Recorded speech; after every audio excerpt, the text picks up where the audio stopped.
Reddit to do, and welcome into More Important Issues. It is Wednesday, June 17th. Just wrapped up. Tennessee yesterday just wrapped up SEC Media Days. I have unfortunately had to listen to Jordan Rodgers too much this week, but you know the sweet end of that deal is it's almost football time. You didn't kill yourself? I didn't kill myself. No, I just it was tough listening to him for that long. It was, but at the same time, it just feels football season's almost here, man. And I mean, SEC Media Days is always fun. I know a lot of people hate on them for whatever reason. I guess just because I think it has gotten to the point where coaches are just trying to out coach speak the other guy. Like who's the best at coach speak is what they're trying to figure out. So I think it's necessary to a certain extent, but the other me thinks it's not. Like, because it really doesn't, like, you get more from the local media than you would from actual, like, at the podium. Yeah. No, I mean, I feel like it's definitely just become a, do it because you got to do it kind of thing. Yeah. But I guess it's just kind of like a preview or, getting you ready for football season. Yeah, it's getting close. It is getting close. Certainly. It feels right. It feels right. Before we got into the show, guys, before we get into this show, actually, and then we have some news, I do have to tell you about my friends at MyBookie. I want to tell you about my friends at MyBookie. It's hard to believe, but football is almost back. The NFL preseason kicks off with the Hall of Fame game on August 1st, and soon we'll have regular season NFL and college football. That means it's time to make an account at the best online sportsbook known to man. That's right, I'm talking about MyBookie. Sports betting is exploding in popularity. If you want to get in on the action with a trusted company that's been in the business for years, MyBookie is the place for you. With an easy, no-hassle mobile site, 24/7 customer service, and bets on every sport and prop imaginable, MyBookie provides a fun, safe betting experience. Maybe you think Drew Brees and the Saints get their revenge for the terrible blown call in last year's NFC Championship, or maybe you think Tom Brady and the Patriots win an unbelievable 7th Super Bowl. Why not make money when your predictions come true? And if you deposit today, MyBookie will give you a 50% bonus. That's right. You put in $100, they'll give you $50. You put in $1,000, they'll give you $500. It's that easy. Football weekends are the best, but they're even more thrilling when every touchdown can win you more money. So go to MyBookie and sign up today with promo code ISSUE. That's promo code ISSUE, ISSUE at MyBookie. You play, you win, you get paid. Check them out, guys. Win some money. Yeah. Get in on the winning side right now. You can bet on the British Open. I know I'm gonna go bet on it. So there's more to bet on than football, but football season's almost here. Definitely get a little skin in the game here. Yeah, get some money so you can afford these nice jerseys like Caleb just got. Yeah. Oh, I need to stand up because it's hard to see now. Look at this. I know it's Adidas. I know. Look at that. I know it's Adidas. I'm aware, but it was too good to pass up. These are some of my favorite baseball jerseys. Before, I like the pinstripe, which we've had for a while, and then the cream. But these are some of my favorites. So I think it was Rocky Top Apparel on Instagram got them. And I was like, yeah, gonna cop me one of those. So I like it. Did. Thank you. I like it a lot too. I'm pleased. It is a little big for me. I'm gonna have to really start working out to get into it. So just fatten you up. I'm gonna have to hit the gym. Yeah. So we'll see. We'll see if we can keep drinking and hit the gym. There you go. I will keep drinking. That is something that is accomplishable. Yeah. Clear-cut accomplishables here. So, news that's happened in just the last few minutes, last hour or so. First off, Haynes King, he's not a 5-star yet, right? He's a 4-star. 4-star. Yep. Expected to be a 5-star, I think. Has committed to Texas A&M. Kind of came down to A&M and Tennessee. I think a lot of people with Harrison Bailey being the another 4-star that's committed to Tennessee, A&M being the kind of hometown team. Yep. You kind of figured A&M. You were kind of hoping. I mean, hey, you can't have too many 4-star quarterbacks. I think Tennessee would have been more in the battle if the distance wasn't a factor. Right. It was definitely a factor. His especially with A&M in the race. Yeah. He's in Texas. His dad's his high school coach at Longview. So I mean, he decides to stay home where his family can come watch him. I don't blame him. Right. He does like Jeremy Pruitt. He does like Jim Chaney. I wouldn't necessarily call it over, but I think it's just July. Yeah, I wouldn't call it over, but I think he was wanting to get it kind of finished up before his high school season because they are the defending state champions. So we want to get that out of the way, but it looks like Tennessee's future rests in the hands of Harrison Bailey. And he's up for the challenge. He's been the guy since he's been committed, really trying to get guys here with him. So he is certainly up to the challenge. Yep. And those two guys both had a good showing at the Elite 11. So I don't think Tennessee will be disappointed with either one that ended up being here. I think Tennessee could have gotten both of them, but eventually one would definitely transfer. There's no doubt. That's just the way it is. That's just the way it goes. I mean, especially with the transfer portal right now. Mm-hmm. That's the cool thing to do is if you're not playing, you go somewhere else. Which I mean, the transfer portal obviously helps that. It does not hurt that. And then there's a lot of talk about that at SEC Media Days this year. Yeah, obviously. I mean, it's one of the big topics of college football right now. So especially with Tennessee right now. Yeah. Well, not necessarily the transfer portal, but getting guys within the transfer. Yeah, getting guys eligible. We'll talk about that when we do get more into Tennessee football. First, this has to do with Tennessee football, but something else that's happened in the last hour. Brian Niedermeyer. Did they ever decide on a name for him? Moose? I mean, I don't think he likes Moose, right? Yeah, apparently he doesn't like it. Doesn't like Moose, which is maybe he's just not maybe he's not fond of his bigness. Hey, I'll just go National Recruiter of the Year. That's fine with me. How about the ace, the closer? I like the closer. Who's a big closer? Shaking hands, kissing babies. That's what he does. I like big heavy. Heavy. Yeah, maybe we'll find a nickname he likes one day. But I mean, we can just call him. I mean, I don't know. It's something to do with money because he is for a position coach. Money. He's making it. Making it. Money. Tennessee's not afraid to open up the wallet right now to check. Oh no, we'll throw it at anybody. Jeremy Pruitt even made the joke when they were talking about what got Jim Chaney to Knoxville. At the end, he was, he kind of goes through the spiel of what we're building here. We have the same vision, the system, blah, blah, blah. He goes through all that spiel. And then on the SEC set, and he's like, and the money doesn't hurt. Yeah. He's like, I mean, that's definitely a positive. Yeah, we're just being honest. Right. So Jeremy Pruitt is well aware that the checkbook is wide open for him. Yeah, put in a little bit of perspective. Brian Niedermeyer, he started off last year making $205,000. His new deal, he'll make around $350,000. That expires in January 2021. Pocket change. That's nice money right there. It is. Especially living in Knoxville, Tennessee.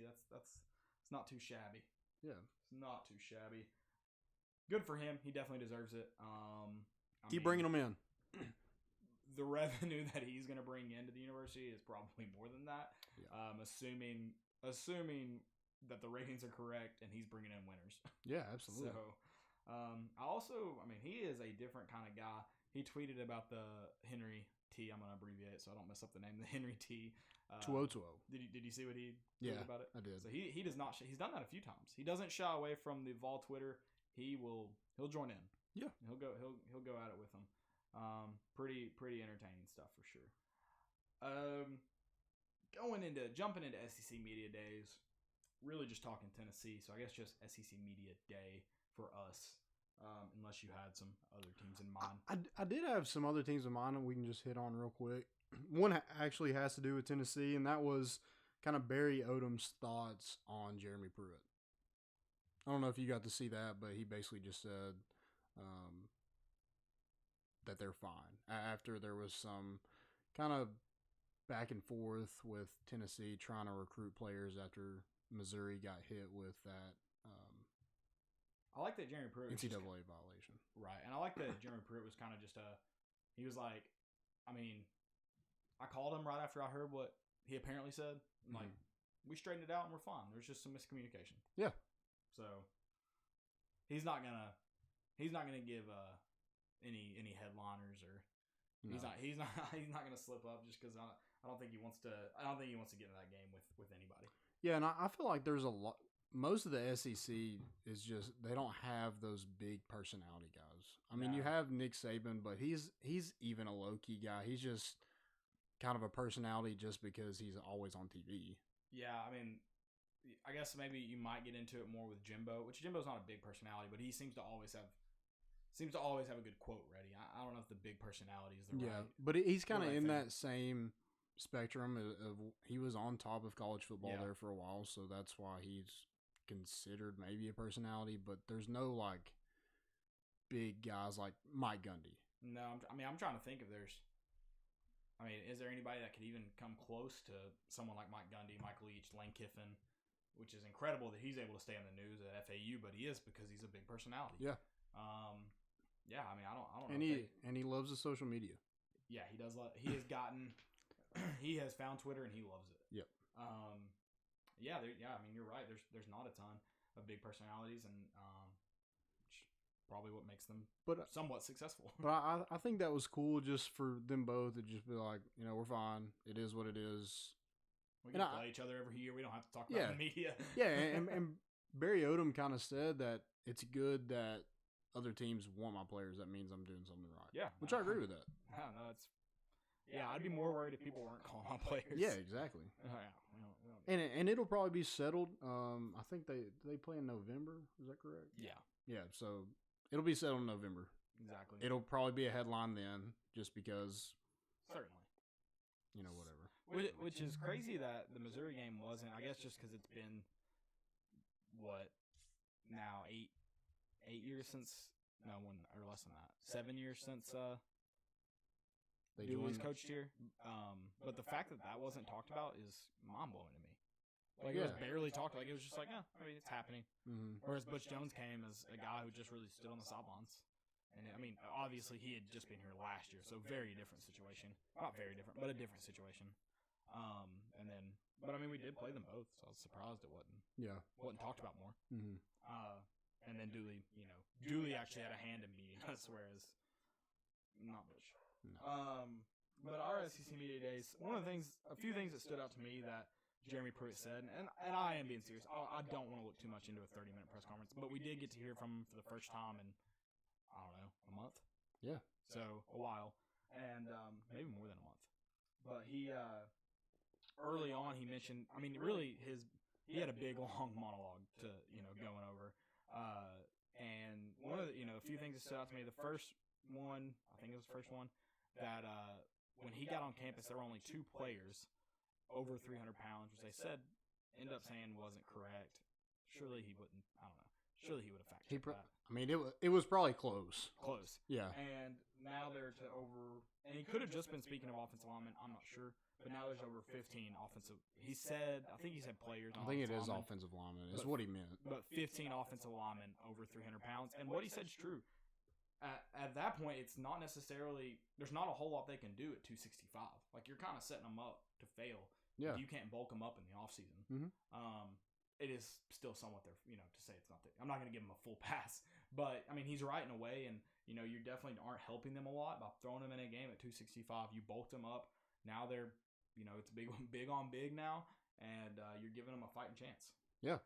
I liked how he dressed. He dressed like, somebody said that. He dressed like he doesn't care. He dressed like an actual football. Apparently his wife dressed him. Oh, really? So she is. So this guy is the most football guy I've ever seen. He actually dressed like a football. He even married a wife who dresses him like he married a woman who dresses him like that. Yeah. He said they got on the set with Paul Feinbaum. I don't remember who else was up there when he was there, and someone said something about the brown. He was like, my wife dressed me this morning. Yeah. So I thought it was hilarious. He had that all brown suit and that white undershirt with an orange tie, and I was like, he's a football. He's literally a football. It wasn't what I would have picked out for him. And then I believe it was Daniel Batuli was flooding. He must have borrowed someone's pants. He wanted to show off the socks. I guess. I was like, ooh, I guess those aren't his pants, was my first assumption. But that's like the new style. Like, I was surprised somebody didn't wear like the shorts. Oh, thank God. Thank God. I would have endlessly made fun of them. I don't care what team they're on. Endlessly made fun of them.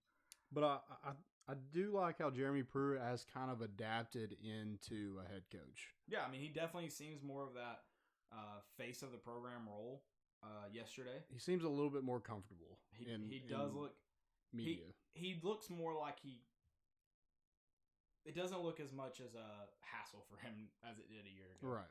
I think it's obviously it's very clear he doesn't necessarily want to do it still, but it doesn't look as much like I guess I'll go to Hoover today to speak to the media.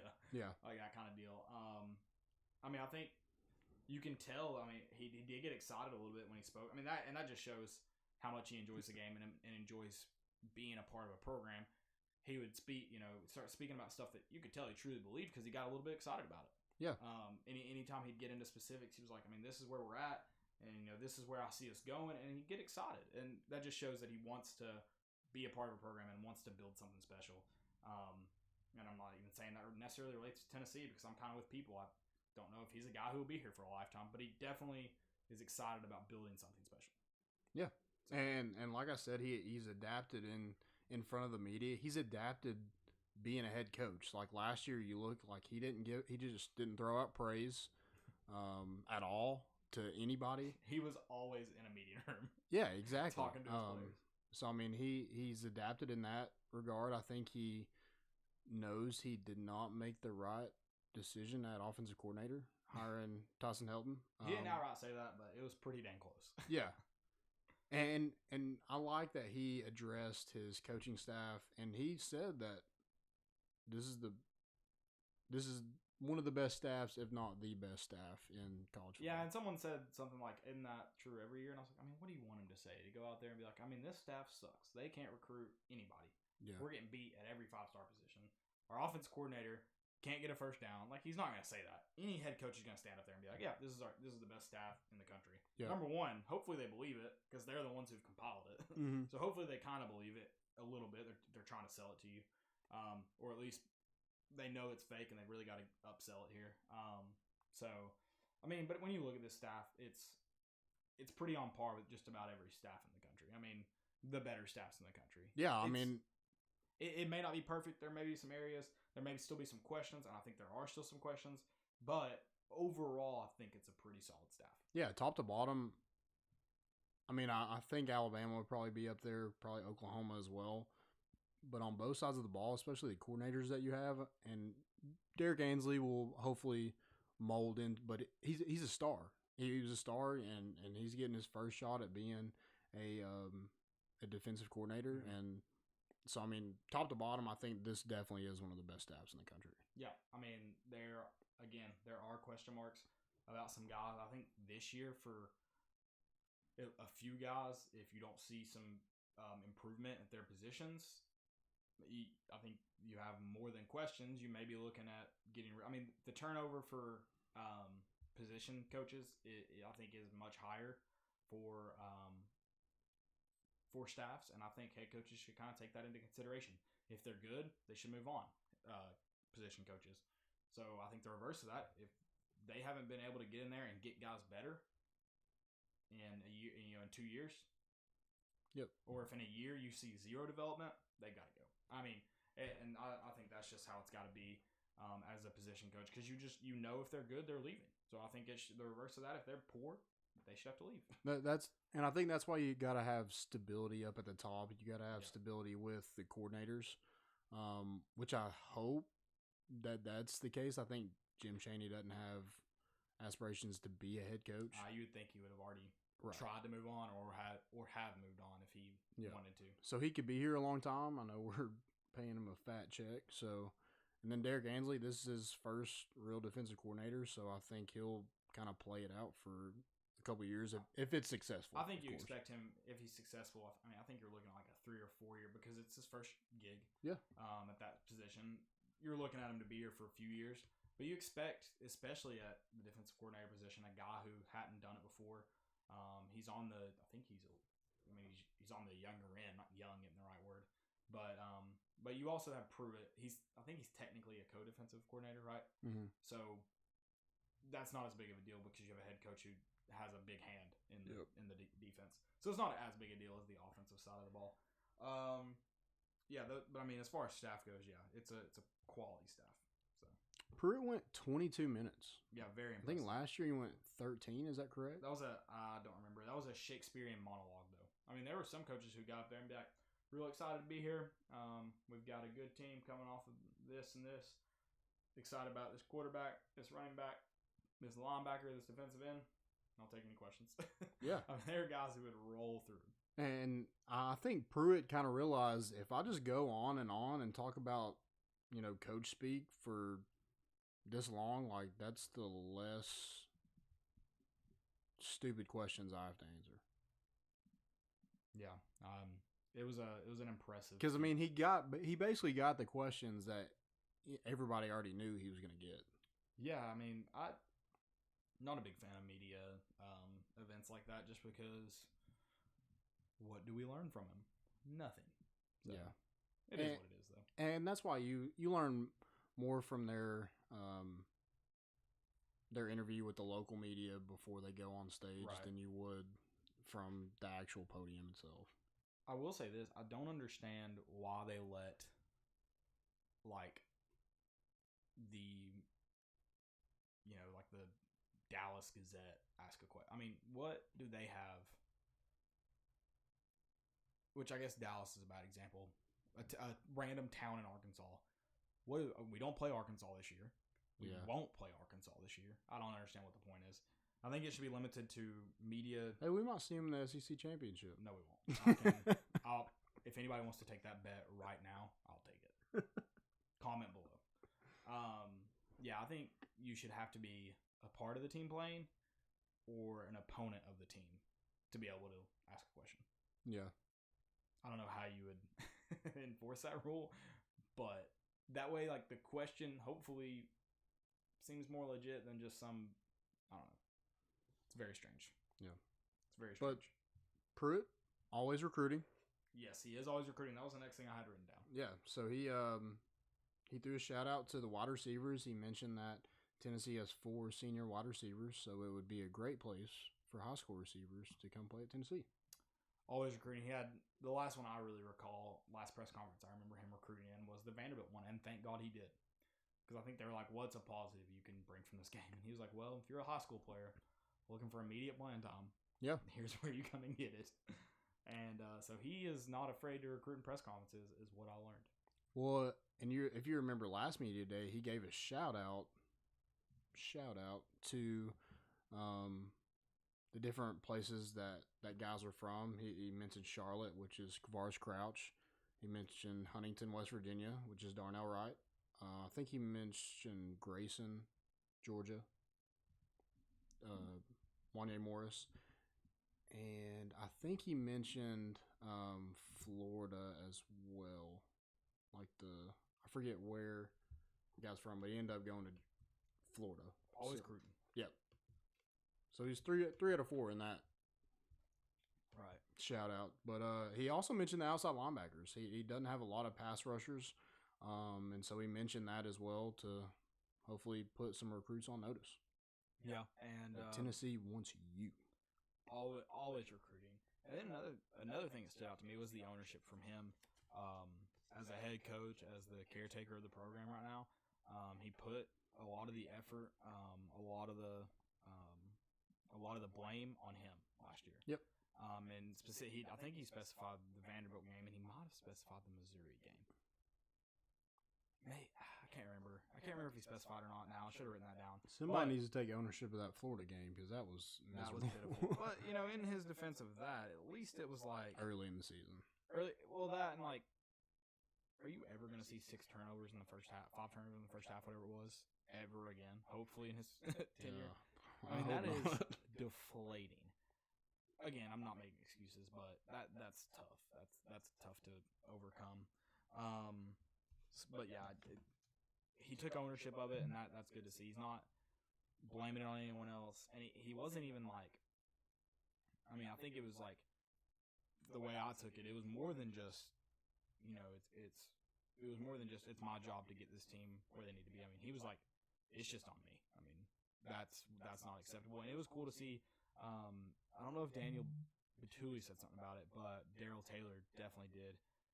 And Jarrett Garantano definitely did. He's like, we haven't played football that's, expected at this university. And like, we expect to do that this year. I've even got Daryl Taylor mentioned, bowl game is a minimum. And so you definitely know they're on the same page as that. Like, that is expected. It's not a hope we get there kind of thing. They are expecting to play in a bowl game. So it's very clear that the staff and at least the 3 guys he took that day are on the same page. Oh, yeah. Which is maybe why he took him. Maybe nobody else is there. It's just Darrell Taylor, Garantano, Batuli, but they're definitely those 4 are on the same page as far as what the expectations are for this season. So I expect you take the 3 guys that represent your team. I expect the team to be on the same page as far as we're getting to a bowl game, which gives me more hope that I feel like the guys left on this roster from the turnover, like they know what's expected. And that doesn't mean it'll happen, but that goes a long way. Yeah. I think just believing that you can go out there and win is part of it, which I don't think we had a ton of last season. Yeah. But I liked all 3 of those guys that represented Tennessee. I feel like they did a good job. Nothing crazy happened, so Right. That's good. A&M took a punter. So that was interesting. Yeah. Very interesting. Which I guess we could have took Trevor Daniel a couple years ago. We should. I was wondering if we did when we really didn't have anybody better on the roster. Yeah. I don't remember who all. We probably should have. I mean, he was probably our best player on the team. In 2017, there is no besides doubt. John Kelly. In 2017, he was the best player on the team. Yeah. He was the most effective player on the team. Yeah, probably other than him and John Kelly were definitely the only 2 that ring a bell. I mean, John Kelly might have been the better, but Trevor Daniel was the most effective. Yeah. There were some games that would have been a whole lot worse. Yep. Without us giving some poor field position, and even then, it didn't really help us. So. But I really liked how JG kind of opened up about his and Pruitt's relationship, which I think has grown a ton. And I feel like they both kind of realize that they both need each other kind of equally. Right. Pruitt needs to win football games. He can't do that without a quarterback. Jared Garantano can't get to that next level in his development without a good coach that has his back. So, I mean, Garantano kind of went into details about how him and his girlfriend went to dinner with Jeremy Pruitt and Jeremy Pruitt's wife at their house. So, I think it's getting better. I think it's in the right direction.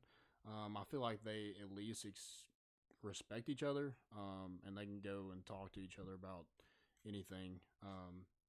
But I do think this is a big deal for Garantano to get invited to this. I feel like he was kind of sour, I guess, about the whole God, who's the grad transfer? Keller Chris. Oh yeah. Them bringing him in, and he probably thought that they didn't believe that he could get the job done. Mm-hmm. Which, I mean, he ended up playing over him, so I guess. Right. But yeah. I think they both come to realize that they need each other to be successful at Tennessee. Well, I mean, I hope JG didn't take it personal and didn't take it like that because, Jerry Pruitt's job is to get the best players possible at Tennessee. And if that means bringing in a better quarterback, it means bringing in a better quarterback. And JG's just got to do his job. And that's performing each day and beating, if he's the best, beating Keller out. And that's his job. So hopefully he didn't take it too personally. I think a lot of what Jeremy Pruitt needed to do with Garantano was bring confidence to him. And I think that helped bringing him to SEC Media Day. He needed that confidence. And I think he needs more. I mean, he needs Jeremy Pruitt definitely to, say he's the leader on the field. He's my guy to go to. Because I think the team wants JG to be that guy. He just hadn't stepped up and done it. He hadn't done it yet. And hopefully this means he did in the spring.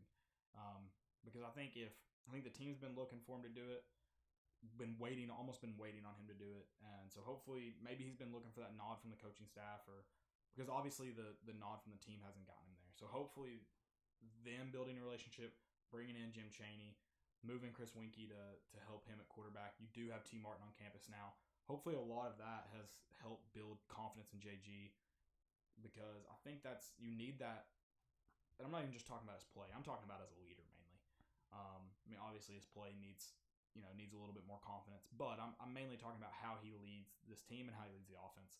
So the way he seemed very confident in his abilities, not just as a player, but as a leader. So hopefully that has all been kind of sorted out. I don't know for sure. We won't know, and probably till like game 3 or 4. Yeah. But that's my hope for him. And I go to how Jeremy Pruitt has kind of adapted into a head coach. I think he's learning that he needs to give praise where praise is due. And I think that's big for Garantano, probably because he didn't have a lot until probably this year, since he's been at Tennessee. I mean, look at the changes he's had to go through. This is his third offensive coordinator in 3 years. Yeah. So, or 4. Yeah. What was it? DeBoer? Yeah. And then, because Larry Scott. Yeah. Yeah, so 4 in 4 years. So, I mean, that's got to be rough. Yeah, no, for sure. I think, I think the comparisons to John Crompton are very fair, not because of talent, not because of style or anything like that, just because of the situations they're in. Now, Crompton had a little bit different situation of getting Kiffin for just 1 year, Kiffin and Chaney, but a very similar comparison of, JG has had the same amount of coordinators that I think Crompton only had 3, actually. I could be wrong. He may have had 4. But very similar situation. Yeah, he had 3. Cutcliffe. Shoot. What's his name? The terrible OC hire we made. You guys know it, and you're deep down in your heart. You're good. You don't need the name. Him and then Chaney and Kiffin. So, yeah, I mean, it's a very similar situation. I think this can be a very positive year for JG. I'm excited to see how that progresses. I think it seems like this has been a very productive offseason for a lot of Vols, but especially Jared Garantano. Yeah, and I think Jeremy Pruitt mentioning that I believe in Garantano and he's our quarterback. I'm sure that meant the world to Garantano. Yeah, and I think we said it. I mean, last episode, he's about the only. I mean, he's the only quarter. I think Jeremy Pruitt said in his press conference that he's the only one that's taken a snap at the college level. And then we kind of said like he's your only quarterback right now that you know what he can do. Yeah, so you got to roll with him right now, at least. Until somebody shows you otherwise. Yeah, for sure. I don't really have much else for SEC Media Day. You got anything else you want to add? Yeah. So player updates. Jeremy Pruitt did give.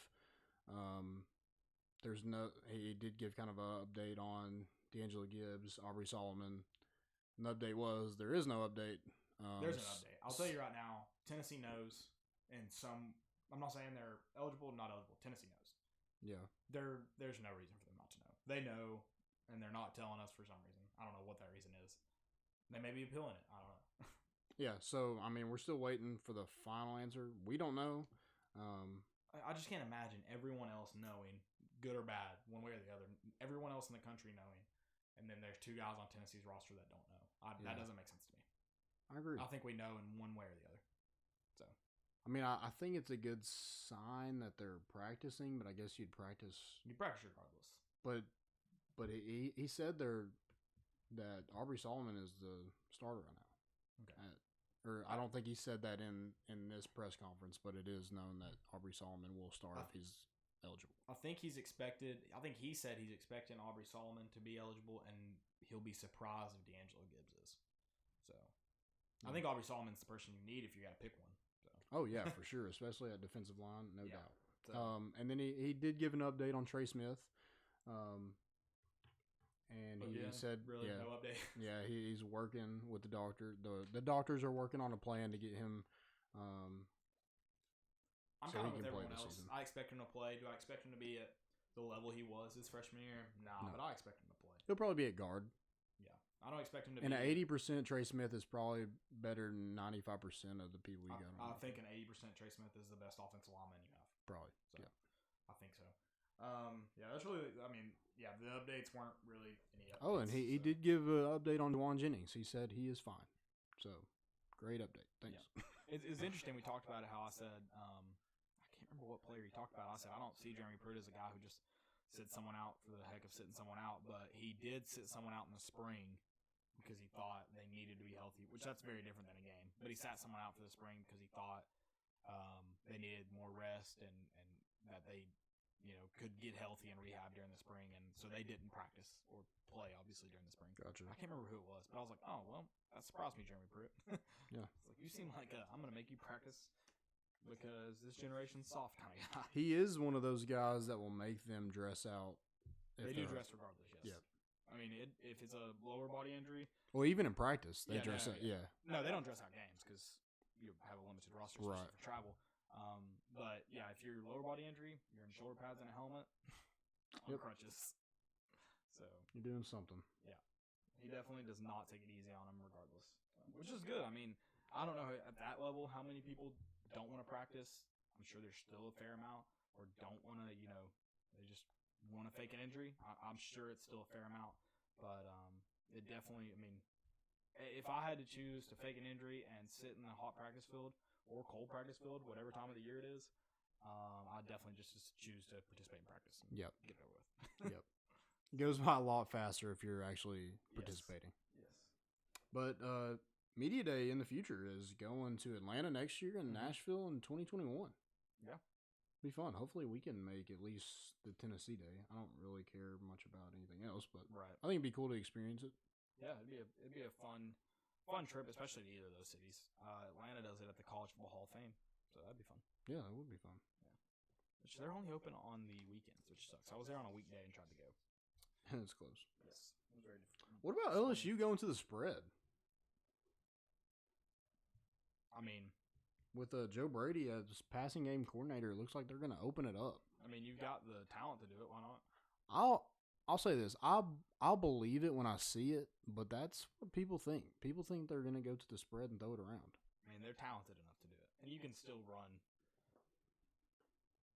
You could still run some of those more traditional pro style things in the spread. So. Yeah, you could do that. You could technically run a pro style and run some traditional spread things, but I mean, you've got a quarterback that I think can do it for the first time in a while. So why not try it? Yep. Coach O, baby, bring it. They didn't. Oh, he brought it to the beach. Apparently, that wasn't him. Did you see him? That dude was too fit to be that guy on the beach. Are you sure? Have you seen that man? That was definitely him. Pull up that video. You pull that video right now. I don't think it was him. That was definitely him. I don't think it was. Comment below what you think. Alcohol and kneeling. If that was Coach O, he had been drinking Bud Heavies for 6 years prior to that video, and that's an old video. Now he's starting to work out and get in shape. That's what that was. Alcohol and kneeling. That's what we're getting into. It has now been approved by the beer board. Dude, that dude is fat. Look at a video of Coach O, though. Yeah, that dude's huge. Look at a picture of Coach O right now. Did you see him the other day? That man's up. I mean, he's not skinny, but he's not letting himself go. I don't know, man. I'm thinking that's Coach O. I don't know. It might be, but get a video of him standing up. Or see if you can find a picture of him standing up. He just doesn't look like a guy with a huge gut like that. He's got it like taped in. I'm wearing Spanx. Yeah. So the beer board has approved alcohol sales in they listed only Neyland, Thompson, and Regal, which is the Lady Vols soccer stadium. I don't know if that's just because those are the sports in the fall that like those venues are in the fall, because you would think Lindsey Nelson for sure would have it. And then I can't remember the name of the softball facility. You'd think they would have it. So I don't know. Maybe that has to do just with the fall. They wanted to get those taken care of before it started. Then someone told me that they saw in the news where they still may not have it sold this football season. I haven't seen that same report, so I'm not sure. Yeah, I don't know. Yeah, not really sure about that. I could see maybe logistics getting worked out. You're just not sure.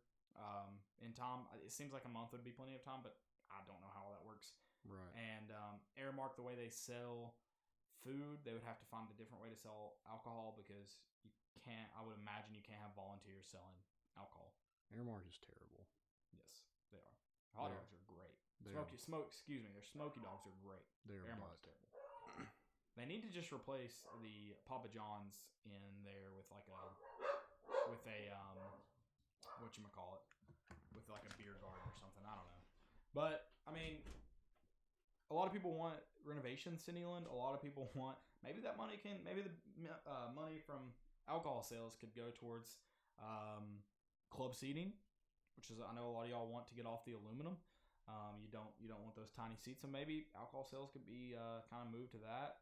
And then I think a lot of Tennessee, it may rile some Tennessee fans up. You see a lot of fights and arguments at NFL football games, but those kind of happen at Tennessee games anyway. So why not just mix a good little mix some alcohol in there and have some good quality Twitter fights? I think that would be the best. Somebody said they're just selling White Claws. I'm out. Nope. I would never go to a Tennessee game again. That's what would draw the line for me. That's what would do it. Also, 25-ounce beers, sign me up. I was like, yes. You can only have one. Okay. I will literally walk to the stand, buy one, hand it to a friend, go buy another one. That's 2. I think I could hold 4 at a time. Go to the line, buy another one, hand it back to him, buy another one, walk down with a 4. Test me, Airmark. Test me, Neeland. Yeah. I'll do it. I can hold 25-ounce beers. Yeah, are they really going to, enforce that? They will enforce only being able to buy 2 at one time. Okay, but you can buy... Yeah, you can buy as many as you... Well, not as many as you want. If you're, wasted there. See, that's another thing is, people... if you're visibly drunk, they're not going to sell... and that's, stumbling around, slurring your words, that kind of thing. So, the people you're complaining about that get too drunk anyway, so they're going to regardless get too drunk anyways. I mean... And then Airmark's not, it's going to be like any, which I mean, there may be some concession stands that don't sell to them. But I mean, if it's like the Smokies game where you got to go to a wristband first and stuff like that, they just won't give you a wristband if you come in really drunk. So, I mean, people are going to be drunk a-holes regardless. So let us people that aren't, so enjoy our drinks. I probably won't buy any because I'm cheap. You say that until we have 5 turnovers in the first half. That's true. I could be tempted by the play on the field, of course, but me right now, sober Landon is not going to buy one. Here's my question: are they going to be more strict about? I think so. More strict about bringing alcohol in because now that's going to affect their alcohol sales. Could they get any more strict? I mean, geez. It is the easiest thing ever to sneak alcohol into Neyland. No, Vanderbilt is the easiest. Vanderbilt's the easiest. Neyland's got to be the second easiest. I take that back. South Carolina is easier than Vanderbilt, and then Tennessee's very easy. Well, at Gate 21, I guess that is... Do you go in Gate 21? No, I go in Gate 10. Okay. So Gate 21, Gate 10 they Gate pat 11. you down. I mean, I get patted down, but I just put it I'm not going to tell you all my secrets. I put it in places they don't pat. And then you always give it to women, too. They don't... That's true. I forgot about that. They don't really check women. No, they're not going to pat them down. So I wonder, though, now that it's affecting sales, do they get more strict? I mean, people are going to get it in regardless. Yeah, but I don't want to have to really work hard to get it in. Yeah. I mean, I guess I'm still going to more than likely take some in with me. Because I'm with you. I don't want to spend $40 on beer at a game. That's only 4 drinks there. Yeah, exactly. Less than 4 drinks there. Yeah. So, I mean, don't get me wrong. I'll do it. But, and hey, there's a good thing is half the time we sit through a miserable game like the Charlotte game last year, and we were like, I just want to leave to drink because it's just so bad. Well, now we can stay at the game and drink, so that's good. Yeah. So I'll be there for the whole game now. I won't ever leave to go to Cool Beans early now. I'll say that. I think people are there's going to be some people that are in love with it. Some people are going to be upset with it. I don't think it's a big deal either way. If people want to buy alcohol, they should be able to do as they please. Just like people... they have designated smoking areas. People are allowed to smoke. Oh, what if they try to make you stand in a place to drink it? How fast would I chug that beer? The fastest. But I mean, people are gonna throw a fit about anything, so I wouldn't worry about the backlash. While you were out, I said, people want upgrades like club seating, so chair backs, stuff like that. I mean, alcohol sales could potentially go to that. I mean, I doubt they would, but they could. I guess they could go to stadium upgrades. You could probably build a whole new Neyland off the alcohol sales at Neyland this year. Yeah, and I don't doubt that. There's a lot of rednecks that would love to just give you money for expensive alcohol. I wonder what the beer selection will be. I am curious. Oh, I'm gonna go. I mean, I would say it's similar to an NFL game. Yeah, I'm gonna go Bud Light, Bud Heavy, Miller, Michelob. Because it's just gonna be beer. I don't think they'll do liquor this year. They may try to get moved into doing a Jack Daniel's bar or something like that. I could see, or Moonshine, Tennessee Old Smoky Moonshine bar. Yeah, I could see that in the future. They need to upgrade the entire stadium before they get into bars. Oh no, I mean you could do it in the west side and north side. Because the north side concourses. Because the east side and the south side concourses are trashy, but I never want those to change, so my tickets stay cheap. Please, thank you. Yep, I agree. Someone said that the south side end zone is the projects of Neyland Stadium. I said, yes, it is. South side end zone is literally the vestal of Neyland, and I wouldn't have it. I wouldn't want to be anywhere else. It's bad. I wouldn't want to be anywhere else. If they ever take a trough out of Neyland, I'll be upset. There are like a handful of troughs left. Leave them be. Let me have one. I want one. Yeah, I'll put one in my bathroom. I don't know about that. I'll put it outside. I'll put one in my bathroom. I don't care. Like, where would you put it? You don't have a sink. All you have is a trough. Deal with it. Pee. Who washes their hands in a men's restroom? Yeah. Seriously, when people wash their hands in a men's restroom, two things I'm assuming. One, you pooped, which is okay. Wash your hands after you poop. Like that's I get it. Or two, you're a pussy. One or the other. Or you probably need to start drinking because you probably peed on your hand. When I'm drinking, usually I'll take a beer into the bathroom with me, so I actually don't even like ever get close to touching my wang because I just kind of pull. I'm almost like a toddler. I just pull it down so I can keep drinking. You pull them all the way down to your ankles. Not all the way down my ankles. It's more like knee. So that's why I say kind of like a toddler, not quite a toddler. Yeah, all the way down to your ankles. Yeah. I've seen Caleb do it all the way down to his ankles. I don't think I've ever. No. Caleb's a free peer. You're the one. I have a picture of you. You're all the way down to your ankles. I mean, I do that for fun. I am a free peer. I wouldn't call it a free peer. I am a open peer. I will pee anywhere. That's a dark alley. Pee there. That's a lit alley. I'll pee there. Somebody's floor. Pee there. I've never peed on the floor. Yeah. Only peed on the floor. Never in a beanbag. Never in a chair. Never on a carpet. Down the stairs. Yeah. That's the one I'm talking about. That's the only one I've done. That I am. Yeah, I'm 100%. That's the only one I've done. Because the other two, one was up in the air until like a few months later. Then it was closed case. I didn't do it. I guess it wasn't closed. It was reopened because I didn't do it. Yeah. So, yeah, we're good. We're good. The worst I've seen, somebody actually peed in a popcorn bucket at the movies. Oh, God. Oh, yeah, I know who that is. SEC predictions. We got to get into this. We've stayed. That was a while. Alcohol and Neyland really got me going. You really touched on a subject I am passionate about. Let's jump through the West first, since Tennessee's in the East. We'll talk probably more about the East because those are pretty much all of our opponents. So let's talk about the West first. I think number one's obvious for everybody how we see them finishing. Alabama. Yep. Okay. 2 and 3. I could flip flop these either way. Just because I have confidence in what they did last year and what they have returning this year and what they brought in and who they are as a program. I got LSU at 2. I have LSU as well. I think them opening up to more of a spread type offense, I think that could give Alabama some fits. Yeah.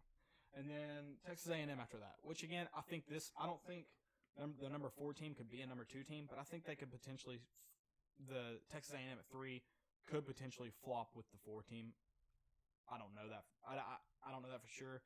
I think Texas A&M will have to really drop a lot to do that, but I think that's possible. But I have Texas A&M at 3. I have Texas A&M also. I've got Auburn at 4. Again, I don't see them finishing second near the top. I don't have them finishing near the top, but I potentially could see them sneaking into that 3rd spot with some key wins. Yeah, this is a big year for Gene Chizik. Every year's a big year for Gene Chizik. Yeah, I mean, I think if he doesn't meet expectations, Gus Malzahn, right? Yeah. Why did I say Gene Chizik? As soon as you said that, I was like, that doesn't sound right, but I'll roll with it. Yeah, Gene Chizik, because he's been all over SEC Media Day. Yeah, he's been covering the whole dang thing. I don't know why I thought that. He coached at Auburn, right? He did coach at Auburn. He was there when they won. He won the national championship. Yeah, Gus Malzahn was off. Yeah, so Gus Malzahn, this is a big year for him. I think last year was people were calling for his job. This year, if you don't meet expectations, you're probably gone.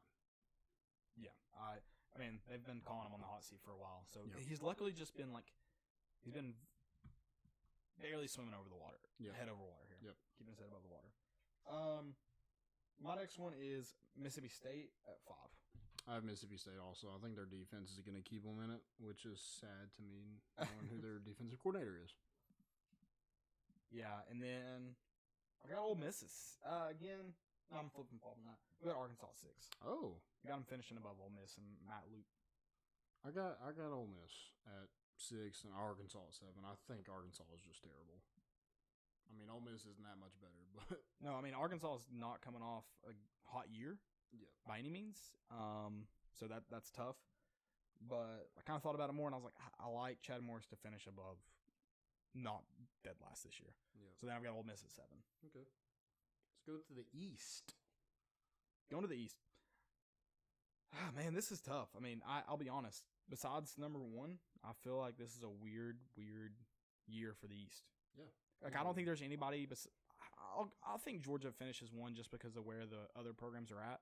But then besides that, like I don't have anybody I think I could say is dead last, and then I don't think I have anybody that I could say is like for sure second. Yeah, I agree with that. I mean, I think I have my dead last kind of set, but other than that, it could be a toss up.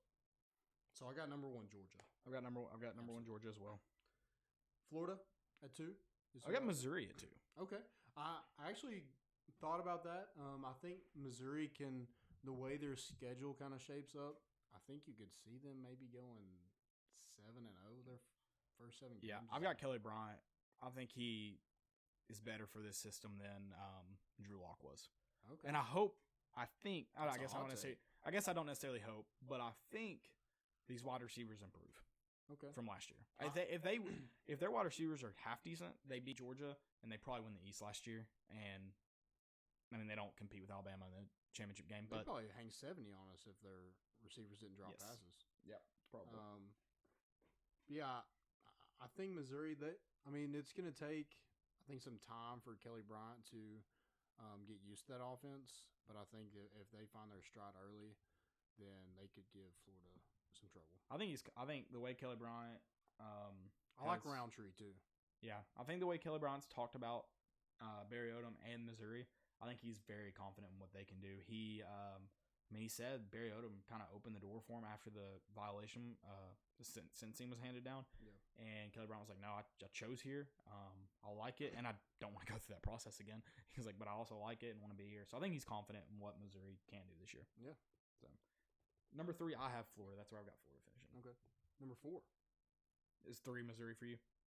Yeah. Okay. Yeah, 3 Missouri. 4, I've got Tennessee. Again, I think that's shooting high. I think that can.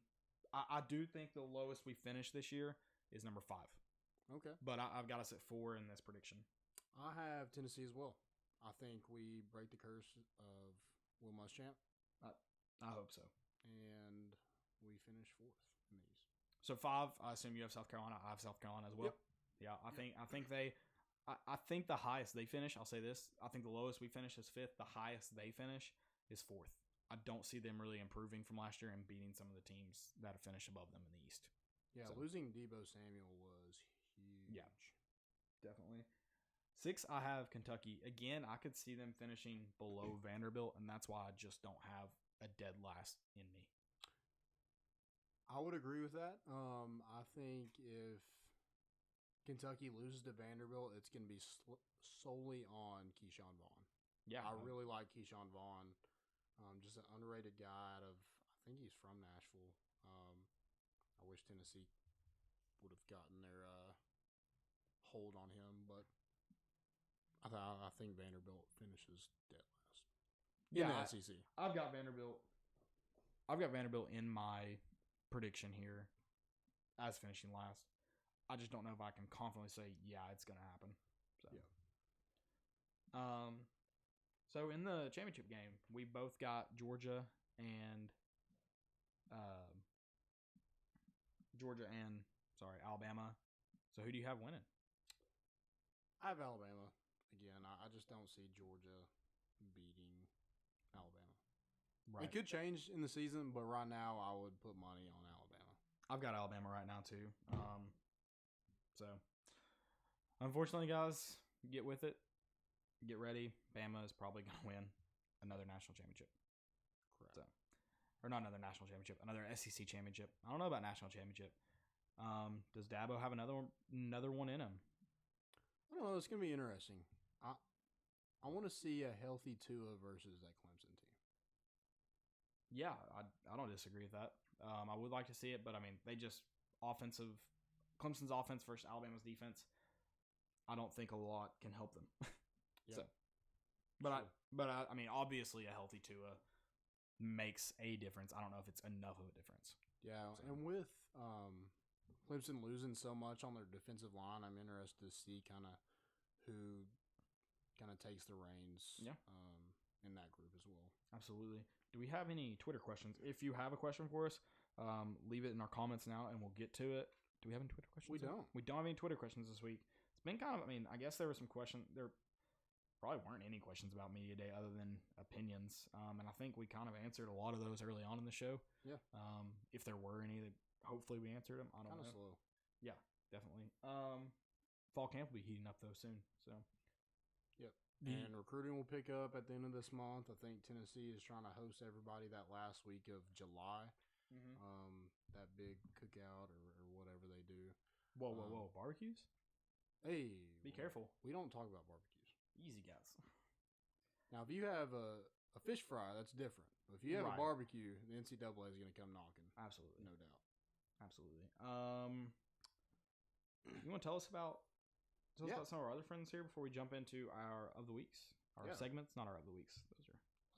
Let me take a second to introduce our friends at SeatGeek. Let them take the confusion out of your ticket buying experience. Instead of shopping dozens of sites to find the best deal, let SeatGeek do the work for you. Their app scans the web for the best deals to your favorite game, concert, or show and rates them on a scale of 0 to 10 to let you know if you're getting the best bang for your buck. A green dot marks great deal. Yellow dot, good deal. Red dot, not so good deal. Use promo code ACAA at checkout to receive $20 off your first purchase. That's 2 free beers at the stadium on them, hopefully in Neyland next year. That's promo code ACAA for $20 off your first purchase. SeatGeek. Life's an event. We have the tickets. Check them out. Go check them out. Do it now. We'll wait. JumboTron. We're going to do some, because Media Day, a lot of pictures are taken typically of the coaches. Yeah. So we're talking coaches with swag. Yeah. I just did football coaches, so I was like, I don't want to get too crazy because first off, let's be honest, soccer coaches, soccer managers take the cake because they get to wear suits and different things. They take the cake on swag. A lot of them are good looking. A lot of them are good looking. Yeah, so I get it. Compared to American football coaches. Yeah, we like to eat over here. Yeah, for sure.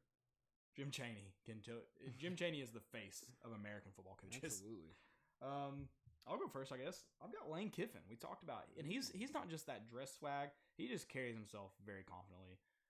You know, we'll be singing Rocky Top on our way home from Gainesville all night long. That kind of deal. But he also, man, and there's gonna be a theme at the end of mine, and it's visors. I'm a big visor guy. Visor guy.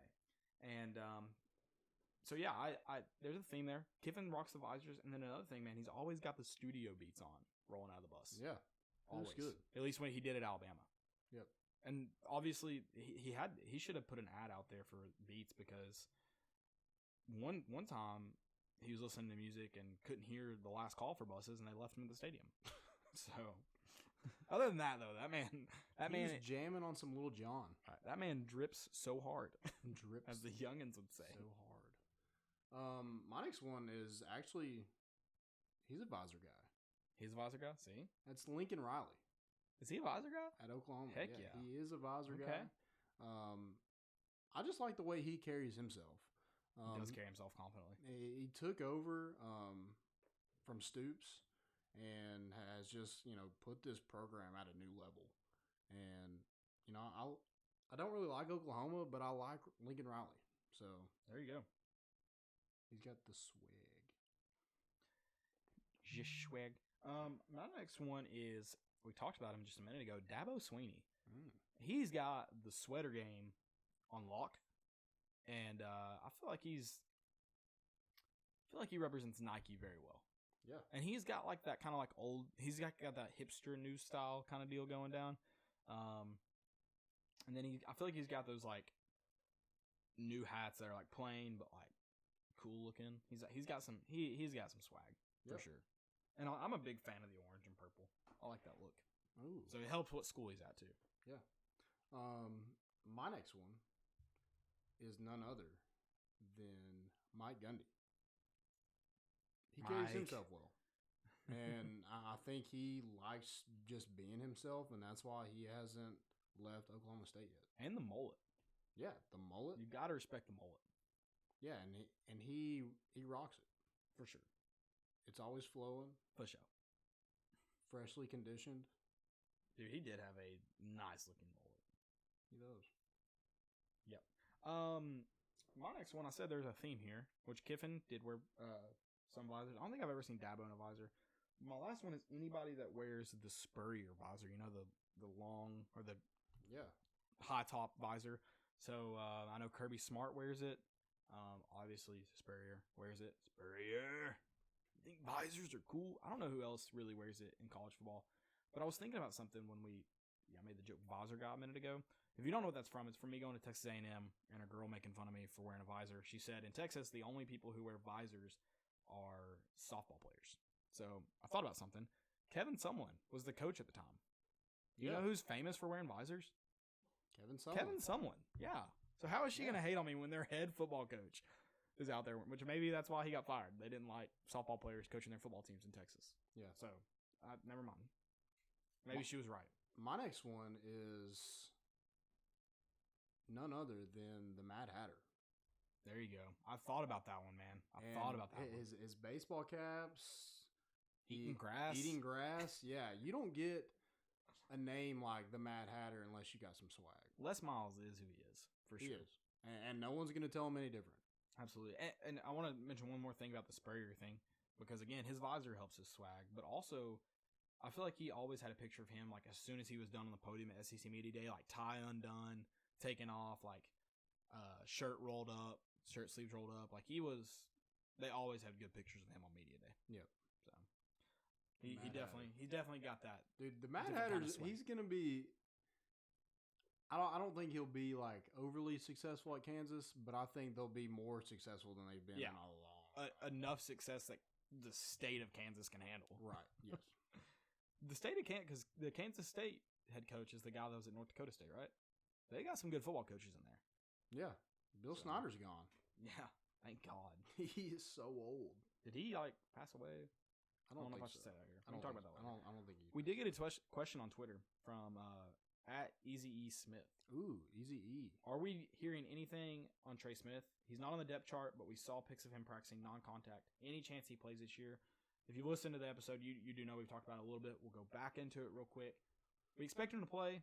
Don't necessarily expect him to be like, when I say full go, I mean like Trey Smith 100%. But we expect him to play. Don't know how many games, when we'll get him back, but it sounds like they're working every day to get Trey Smith back onto the field, and we expect him to play. And he's preparing like he's going to play. Right. He's not allowed to do contact, but he's doing basically everything else besides full go. Right. He's working out. If you look, he was actually in his uniform again. He was in his uniform, so we'll see. Real quick, man, do you think we get new pants, or do you think Jeremy Pruitt even cares? I don't think he cares. I don't think he cares either. I'll be very surprised if our uniform changes just because our coach doesn't care. Yep. He's like, just put us in, if we're home, put us in dark. If we're away, put us in light. Yeah, that's basically all. Y'all get one pair of pants. Like the fact that our uniform changed last year, I think he was like, he called Fulmer and he's like, hey man, what did you guys wear when you were coaching here? He was like, let me go through it. Let's see, in 98 we wore this. He's like, all right, cool, thanks. He's like, that's what we're wearing. Yep. I don't know how much he even has to say in that, or if the equipment staff's doing it. Because he may have turned all that over to the equipment staff. If it's Jeremy Pruitt doing it, it's never going to change. But if it's the equipment staff, screw them. It's got to change if it's the equipment staff. If it doesn't change this year, that's stupid. Yeah. So just give me a stripe. Give me double stripes. Give me double stripe. If you give me a single stripe, give me orange pants. If you give me, I hate the plain white pants. Those are practice pants. Yeah, everybody had those in Little League. They're practice pants. We look like a high school team. Yeah. That can't afford a cool stripe. Yeah, and do some throwbacks. Florida got throwbacks. Arkansas got throwbacks. I don't even need throwbacks. I just need a better pair of pants. Our jerseys look fine to me. They do. But I would like another option every once in a while. I've been so conditioned to not have another option, I don't even care anymore. Yeah. It was nice. We got the Smoky Grays for a while, and then like, let's get rid of those. Yeah. Because we had to wear them for every big game, and we lost like every time. Whoa. We did beat Florida. To Georgia, Florida in 16. We did easy on that. We always lost. Easy. No, it wasn't the Smoky Grays. It was the checkered. The checker Neyland always got us. But we didn't we checker Neyland in 16 against Florida? Yeah, we broke that curse. We won. We're good. Yeah. The checker Neyland should not leave with Butch Jones. That is way too cool to leave with Butch Jones. Yeah. It wasn't even his idea. Like, it was a fan-run thing. Unless, which I have a conspiracy theory to roll off of you. We can get into it later. Either one, Butch Jones is Sam Smith, or someone inside the athletic department currently is Sam Smith. Two things. Sam Smith's either just hates the athletic department, so it's Butch Jones and he's trying to get after everything he can, or two, it's someone in the athletic department creating this antagonist versus protagonist thing. So he's the antagonist that everybody hates, so like you're kind of cheering for UT to do good to get against Trey. I thought Sam Smith was Sean Fincham. No, he doesn't talk about women's sports enough to be Sean Fincham. Oh, okay. Yeah. So can't be true. Gotcha. Yeah. But yeah, that's my theory. We'll get into that later though. Because we got to do Stupidity and Epidemic because we have kept y'all on here for a long time. I hope you're enjoying it, but we've kept y'all for a while. Yep. Stupidity and Epidemic. Stupidity and Epidemic. My first one is outside clutter. Oh gosh. Said amazing how all these basketball players thrive once they get away from Rick Barnes. I got into that argument with him. That was me. He's an idiot. But happy birthday to Rick Barnes. Happy birthday, Ricky B. Coach. Speaking that of video swag, they tweeted was nice of him pointing at the camera. Yeah, that was cool. I like Ricky B. Yeah. My next one is, or my first one, Charles Barkley teed off before they finished his intro. So at a golf tournament, you do the. Do you think he went and ate somewhere that gave him free meals a day? Or do you think everybody would offer him a free meal? Surely everybody would, but I wonder if he accepts those donations from people. Yeah, you think? I don't know. I mean, I hope not. He's making too much money. I would, but I hope not. Yeah. Charles Barkley though teed off before they finished his intro. They did like Charles Barkley, however many time NBA champion, pro, and during his intro just teed off and hit it. And his swing looks a lot better than it used to, but yeah, Charles is just. I don't know if he knew what was going on or if he was trying to be funny. I don't know, but it was really bad. Just let him finish talking about you. People are paying to see you there. It's probably some kind of charity event, I'd imagine. The Pro-Am. I don't know. It's Celebrity Pro-Am. So just bear with it. Yep. So my next one is Sean Fincham. Of course. So we tweeted the 46 days until kickoff, and we tweeted out Jaron Garantano's first touchdown as a starter to Marquez Callaway. That was 46 yards, and it was in a monsoon. And he tweeted and said, "That's not a monsoon." Do you remember that game at all? I mean, maybe not that specific play, but yeah, it was. If I've ever seen a monsoon, that was definitely a monsoon. You can't convince me otherwise. Yeah, that's it. Because when I got back to, I got naked. You did get naked. Not naked. I was in my underwear, but I got naked. Oh, you got naked later. No, I didn't. No, you got naked to put your clothes in the. I stayed in my underwear. Oh, yeah. They weren't wet. Yeah, but I mean, they dried faster than I wasn't gonna get. Was wet on me. I wasn't gonna get butt naked in front of everybody. I did. No, I didn't. My next one is sorry, I clicked off that page. I don't know if you saw that video, that vaping guy on Barstool. Did you see that video? I tweeted back at it because during this, he's getting mad at Barstool for promoting the vape culture of blowing fat clouds or whatever it is. He's getting onto this guy. He's like PHAT or FAT. Surely PHA. No, fat because they're puffy, so FAT. On my FAC. But he was like, "You all are creating this culture." He's like, "Vaping is about trying to stop smoking cigarettes and saving your life." He's like, "This is his exact quote: 1 in 2 people who smoke die." Oh yeah, definitely. No, those are terrible stats. Everyone dies. Definitely dies. I was like, "What is this?" And I was like, he didn't correct him on that. He's doing this whole interview to make fun of him, and he isn't "Oh, great statistic." But 1 in 2 people who smoke cigarettes die. It wasn't wrong. He's not wrong. He's not wrong. Those people are dying. Yeah, they do die. They do. But the other die eventually too. That was a great hot seat. That's a great hot seat. I just read a tweet. That was a great statistic. Sorry. That's hilarious. Phenomenal. That's all I got. That's all you got. Guys, thank you all so much for listening. We'll let you get off here and go eat dinner, do whatever you want, watch TV. I don't know if there's anything good on tonight. But thank you all so much for listening. We appreciate it. Check out MyBookie. Check out SeatGeek. Do all that. We'll be back on Sunday. Position previews, all that jazz, segments of the week, and then whatever else is on the cards. Yeah. Send us in your questions. We'll have some big news probably for you Sunday. I guess we'll release that on Sunday. And not this Sunday. Next Sunday. Next Sunday. Maybe we'll give you a little peek though. I don't know. Landon's wanting to give you a peek. We may. Yeah, we'll see. We got some new shirts. In case you didn't. We did get some new shirts. And happy retirement to Robert Ayers. VFL has retired from football. Great career. great career at Tennessee. And that's it. We're bringing the boat in, and we out.